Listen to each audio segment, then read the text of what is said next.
Parlons des compétitions silencieuses. Il y a tellement de gens que j'ai constaté qui sont en compétition silencieuse constamment avec les autres personnes. Mais on ne peut pas fonctionner comme ça. Surtout dans le milieu chrétien.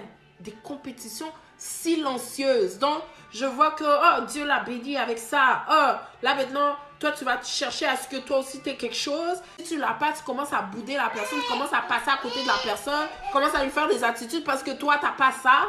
Et là, dans ton cœur, tu es comme moi aussi, j'aimerais ça avoir ça. Mais on peut pas être en compétition constamment avec d'autres personnes. On n'est pas nés le même jour, on s'en va pas au même endroit, on n'a pas la même destinée. Vous pouvez pas toujours être en compétition, vous avez toujours besoin de prouver que vous êtes quelque part, vous avez ça. Tout là, tu vois qu'une autre personne, elle a quelque chose, là maintenant c'est comme, oh, comment ça, elle a ça avant moi, comme c'est moi qui devais l'avoir, là tu commences à bouder, faire des attitudes parce que l'autre personne t'a dépassé sur quelque chose que toi tu voulais avant, tout ça. On peut pas fonctionner comme ça, c'est pas bien.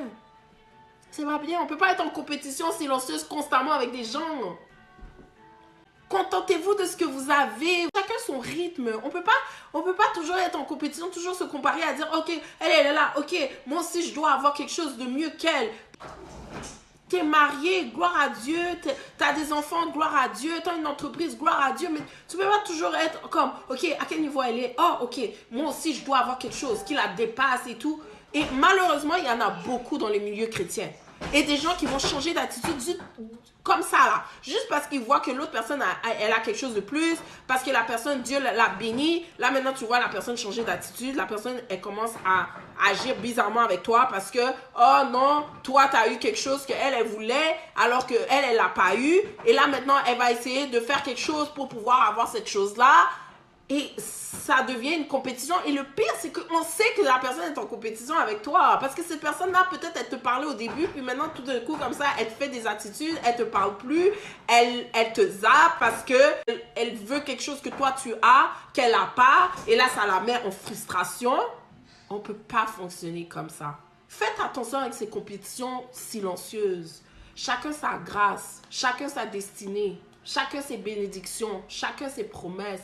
On ne peut pas continuer toujours à être en compétition silencieuse quand tu vois quelqu'un est béni. Oh, ok, moi aussi, je dois avoir ça aussi. Oh, comment elle a eu quelque chose que moi, je devais avoir avant elle. Comment elle a ça avant moi. Tout ça. Et puis là, maintenant, tu commences à zapper la sœur, tu commences à zapper le frère parce que tu vois que là, non, le frère a eu la voiture de tes rêves que toi, tu voulais, ou que toi, tu devais avoir une nouvelle voiture, mais tu ne l'as pas eu. Non, ça ne marche pas.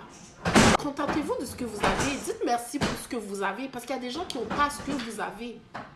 Il y a des gens qui n'ont pas les enfants que vous avez.